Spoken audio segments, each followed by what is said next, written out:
উপন্যাস প্রেমঘোর লিখেছেন নার্গিস সুলতানা রিপা। পর্ব 46। চ্যানেলটি সাবস্ক্রাইব করুন। সাদাত বলল, সোনামণি, ব্যথা যে আমায় ভুলতে দেবে না তোমাকে। নৌসিন বলল, আমি তোমায় এমনি মনে রাখি আর রাখব। সাদাত বলল, তারপরও আমার এত সুন্দরী বউটাকে আদর না করলে যে আমার ভালো লাগে না। নৌসিন বলল, হয়েছে, থাক, আর বলতে হবে না। সাদাত বলল, আচ্ছা থাক, আর কিছু বলছি না, আয় আমার বুকে আয়। সাদাত নৌসিনকে ছেড়ে দিয়ে স্বাভাবিকে শুয়ে পড়ে।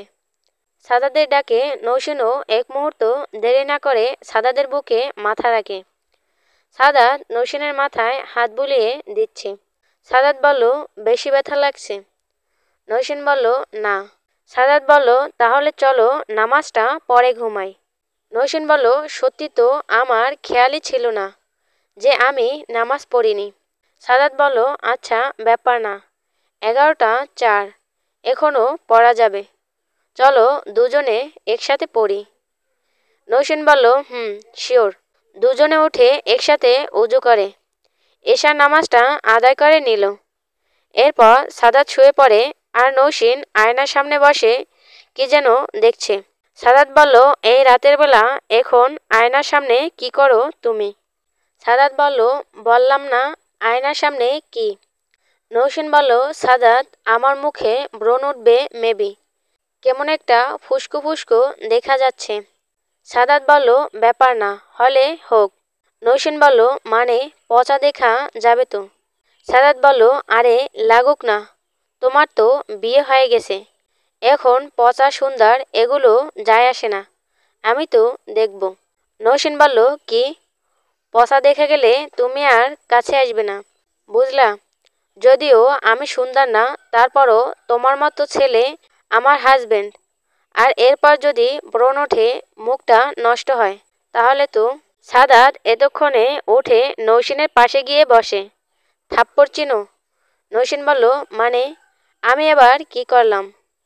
সাদাত বলল, এই যে বললা পচা দেখতে হলে কাছে আসবো না। নৌসিন বলল, তাই তো। সাদাত বলল, মেজাজটা গরম করো না একদম, আমি তোমার রূপে মাতাল না, তোমাতে মাতাল, মাইন্ড ইট। আর ব্রণ উঠলে আমারই সুবিধা, সো আমি দোয়া করি ব্রণ উঠুক। নৌসিন বলল, এ মা, কি বর তুমি, বউয়ের মুখে ব্রণ ওঠার জন্য দোয়া করছো? সাদাত বলল, আরে ব্রণ উঠলে প্রতিটা ব্রণে আমি কিস করব, ভাবতে পারছো কি ফিলিংস? নৌসিন বলল, সি, ব্রণে কিস, এই তোমার এগুলো ঘৃণা লাগে না? সাদাত বলল, না লাগে না। আর শোনো, তোমার এখন সেই রকম কোনো ব্রণ হবে না মুখে, কারণ যে বয়সে ব্রণ হয় সেটা পার হয়ে গেছে, এখন হলেও দু একটা, সো টেনশনের কিছু নেই। সাদাত বলল, দীর্ঘশ্বাস ফেলে বলে, হ্যাঁ, আফসোস, তুমি পাগল হয়ে গেছো। সাদাত বলল, ইয়া, আফসোস, আর আমি অল টাইম তোমার জন্য পাগল। নৌসিন বলল, তা বুঝলাম, বাট আফসোসটা কিসের শুনি? সাদাত বলল, এই যে যদি সারা মুখে ছোট ছোট ব্রণ হতো, আমি প্রতিটা ব্রণে চুমু দিয়ে ভরিয়ে দিতাম। অবশ্য তোমার ব্রণগুলো লজ্জা পেত খুব। তাছাড়া যদি সারা মুখে ব্রণ হয়, আমার বউটার দিকে লোকের নজর দিবে কম। আমার জিনিসটাকে আমি নজর দিতাম শুধু, কিন্তু সেটা আর সম্ভব না। 15 গেল, 16 গেল, ব্রণ ওঠেনি, এখন 22 এসে হবে না, তাই আফসোস লাগতেছে আমার। নৌসিন হেসে ফেলে সাদাদের কথায়। কেমন পাগল ছেলেটা, বলে কিনা উঠুক ব্রণ। হায় রে ভালোবাসা। আপনারাও দোয়া করুন যেন সাদাত এমন করেই সারা জীবন নৌসিনকে ভালোবেসে যায়। নৌসিনের হাসি থামছে না সাদাদের কথাগুলো শুনে। ওই মাইয়া, হাসবি না, কালো হইতে পারিস নাই, ফর্সা হইতে কে বলছে তোরে? নৌসিন নিজের হাসি থামাতে পারছে না, শোয়া থেকে উঠে বসে বেচারি হাসতে হাসতে। সাদাত বলল, ও মা গো, আর হাসিস না প্লিজ, ও পেট ব্যথা হয়ে যাচ্ছে হাসতে হাসতে। সাদাতও উঠে নৌসিনের পাশে বসলো, একটু রাগ দেখিয়ে বলে, এখানে হাসার কি আছে, আসলে মাইয়া মানুষ না, তাই এই অবস্থা। নৌসিন হাসি জাস্ট দেখার মতো। মাইয়া মানুষ আবার কি করলো তোমাকে? সাদাত বলল হাসতে না বলছি কিন্তু। নৌসিন বলল ওকে ওকে হাসবো না আর। সাদাত বলল গুড। তুমি যদি কালো হতে, বলো তো কি সুন্দর লাগতো তোমায়। ইস, জাস্ট কালো পরি। নৌসিন বলল কি? পরি আবার কালো হয়? ভাই তোমার পায়ে পড়ি, আর হাসির কথা বইল না। সাদাত বলল ওই আমার কথায় হাসি মনে হচ্ছে তোমার। নৌসিন বলল না না, তা না, তবে তুমি ভাবো কি বলছো তুমি। সাদাত বলল আচ্ছা বাদ দাও। নৌসিন বলল ওকে দিলাম। সাদাত বলল না রে জান, তুমি একটু কালো হলেই বেশি সুন্দর হতো। কেশবতীটাকে খুব বেশ লাগতো। আর আমি জোরে কিস করলেও লাল কালো ছাপ পড়তো না। এমনিতে আমাকে তোমার মুখে কিস করতে গেলে একটু কন্ট্রোল নিয়ে করতে হয়। যদি দাগ হয়ে যায় তাহলে তো আবার লজ্জা পাবে তুমি। অবশ্য আমিও হাসির পাত্র হব। আর গলাতে কিস করতে গেলেও এই ভয় নিয়ে করতে হয়। নৌসিন সাদাতের দিকে হাঁ করে তাকিয়ে আছে। হাসি আসছে খুব, তবুও আটকে রেখেছে। সাদাতের মাঝরাতে এই উল্টোপাল্টা বকবক বন্ধ করতে বলে ফেলল। নৌসিন বলল আচ্ছা ঠিক আছে, এখন তো আর কালো হওয়া সম্ভব না। আর আমি তো ফুল ব্যান্ড দিয়ে বেশি জামা পরি। তাহলে কাল থেকে না হয় সব জামাই ফুল ব্যান্ড গলার পরব। তোমার যত খুশি আদর করো।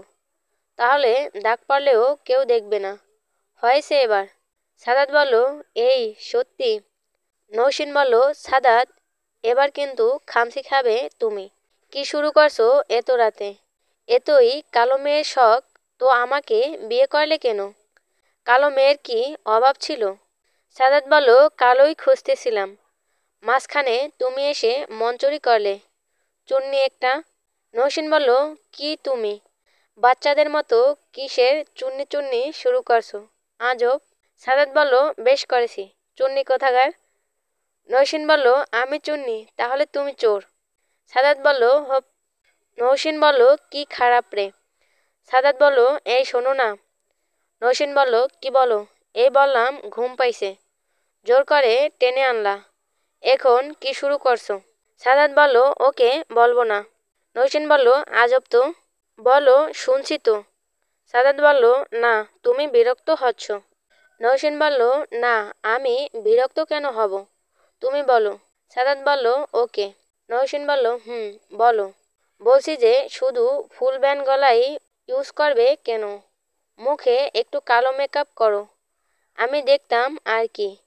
আমার কেশবতী কালারানীকে কতটা মিষ্টি লাগে। যদিও এমনিতে দেখতে হুর পড়ি, আমি একটু কালো হুর দেখব। নৌসিন একটু বিরক্ত হয়ে পড়ে। কি শুরু করছো কখন থেকে? আপনারাই বলুন, বিরক্ত হওয়ারই তো কথা। নৌসিন বলল সাদাত, তুমি না আসলেই। সাদাত বলল এই বিরক্ত হয়েও না জান। শুনো না, প্রতিদিন কালো সাজতে হবে না, কাল সেজো, দেখব জাস্ট। নৌসিন বলল কি?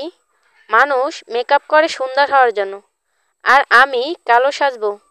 সাদাত বলল ভুল বললে তুমি। মানুষ সুন্দর হওয়ার জন্য মেকআপ করে না, করে ফর্সা হওয়ার জন্য। ফর্সা হলেই সুন্দর হয়। কালো সুন্দর, আর সত্য মহা সুন্দর, হোক সে তো কালো বা সাদা। এই যে তুমি ফর্সা রঙের, তোমাকে সবচেয়ে এভাবেই সুন্দর লাগে, কারণ এটা তোমার সত্য রূপ। সাজলে সেটা অন্যরকম, বাট ন্যাচারালটা বেশি সুন্দর। তেমনি কালো যাদের গায়ের রং বা বেশি সাদা প্রাপ্তির মতো, ওরাও ওইভাবেই সুন্দর। কিন্তু আমি আমার বউটাকে কালো করে দেখতে চাই, তাতে আমার বউকে অনেকটা মিষ্টি লাগবে, আমি কল্পনা করতে পারছি। নৌসিন বলল কালো সুন্দর হয় আমি জানি, বাট কালো সাজবো কি করে আমি? সাদাত বলল কেন, মানুষ ফর্সা সাজে যেভাবে। নৌসিন বলল উফ। সাদাত নর্মাল মেকআপগুলোতে সাদা ফেস প্যাক থাকে, কালো যে রংটা থাকে সেটা চোখে দেওয়ার জন্য, সেটা মুখে কি করে মাখবো আমি? সাদাত বলল ওকে, আমি কালই এক্সট্রা একটা মেকআপ এনে দেব, সেখানে কালো ফেস প্যাক থাকবে। তাহলে সাজবে তো? নৌসিন বলল, কি বাচ্চামি শুরু করছো এত রাতে? সাদাত বলল, ও তার মানে সাজবে না তাই তো? ওকে বাদ দাও, সাজতে হবে না।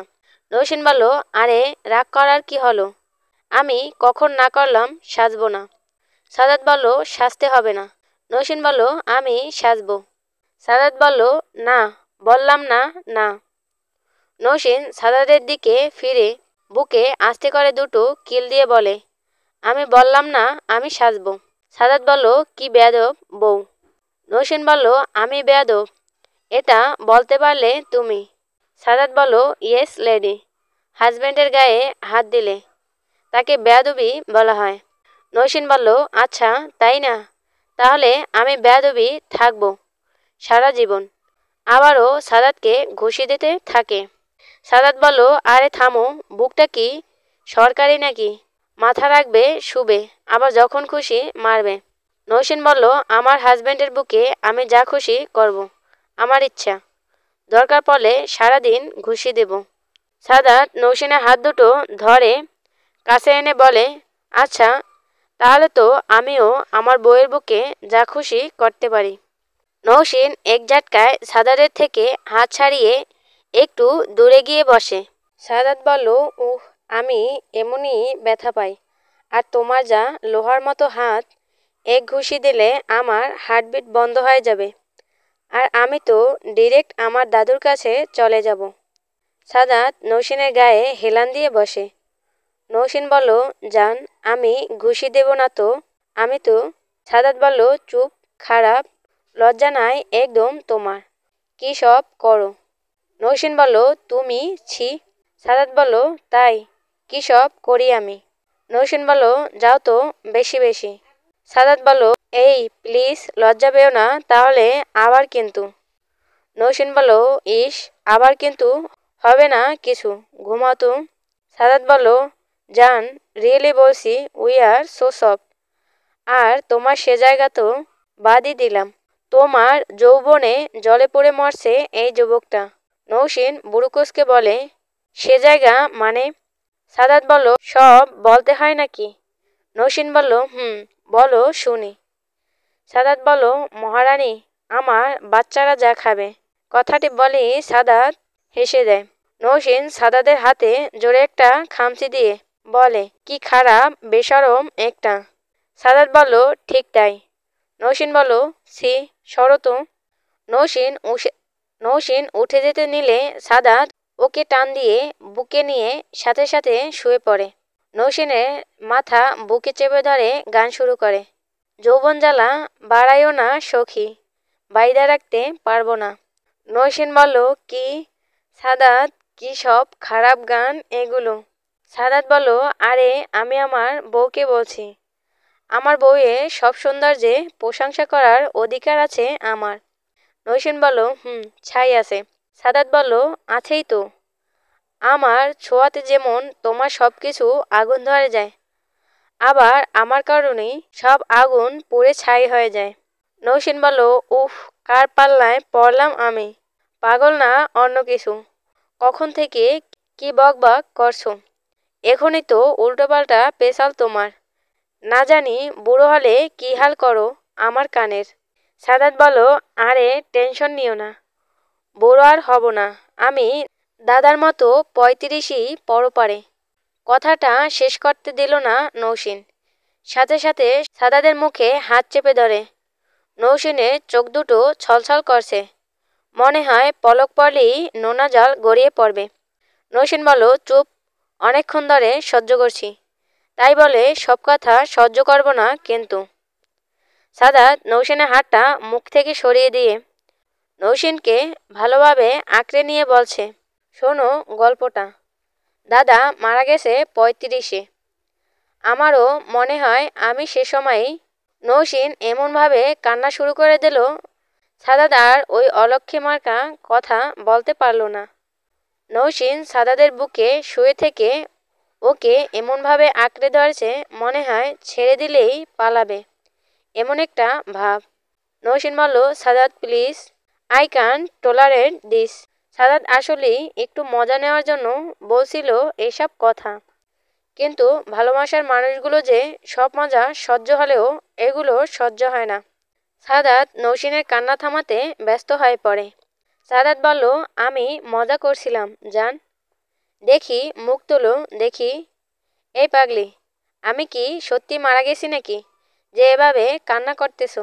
নৌসিন সাদাদের বুক থেকে মাথা তুলে সাদাদের দিকে কান্না মিশ্রিত চোখে তাকিয়ে বলে, কি ভেবেছো কি তুমি? না করছি না আমি। কানে যায় না আমার কথা। মরার খুব শখ তোমার, তাই না? ও, হবেই না কেন? আমি তো খুব খারাপ মেয়ে, তাই আমাকে যেন সহ্য করতে না হয়, তাই এইসব চিন্তা আসে তোমার মাথায়। কান্নার চোটে হিসকি পারতে পারতে একটানে শুনিয়ে দিল সাদাতকে। সাদাত নৌসিনকে আবারও শক্ত করে জড়িয়ে নেয়। সাদাত বলল, সরি জান, আর হবে না। নৌসিন সাদাতের বুকে মুখ রেখে যেন কান্নার মাত্রা আরও বাড়িয়ে দিল। সাদাত বলল, সরি তো আর বলবো না। আর আমি কি বলতো, বুড়োটা তো কলেরায় মারা গেছে। আমাকে কি তুমি নর্মাল কলেরায় মরতে দিবে নাকি?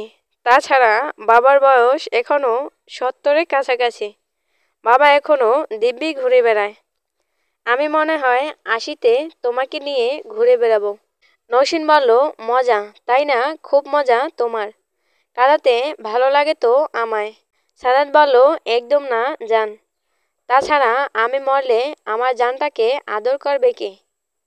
আর এভাবে জ্বালাবেই বা কে? কান্না করতে করতে নৌসিন বলল, সাদাত আবার এক কথা। সাদাত বলল, ওকে আর বলছি না, কান্না থামাও প্লিজ। নৌসিন বলল, খুব খারাপ তুমি, সত্যিই খুব খারাপ। সাদাত নৌসিনের চোখের পানি মুছে দিয়ে আরুপের মতো করে নৌসিনের গাল দুটো জোরে টেনে টেনে বলে, আসলেই সত্যি তুমি এই খারাপটার কিউট মিষ্টি অনেক ভালো একটা বউ। আই লাভ ইউ সোনা বউ। সাদাত বাচ্চাদের মতো গাল টানাতে নৌসিন চোখের পানি রেখেই মুখে একটা হাসি ফুটিয়ে তোলে। বদমাইশ। সাদাতও হেসে দিয়ে নৌসিনকে নিজের বুকের ওপর জড়িয়ে নেয়। কপালে ভালোবাসার পরশ এঁকে দেয়। বদমাইশের বউ। দুজনেই জোরে হাসি দিয়ে একে অপরকে শক্ত করে আঁকড়ে নিয়ে দুজনেই জোরে হাসি।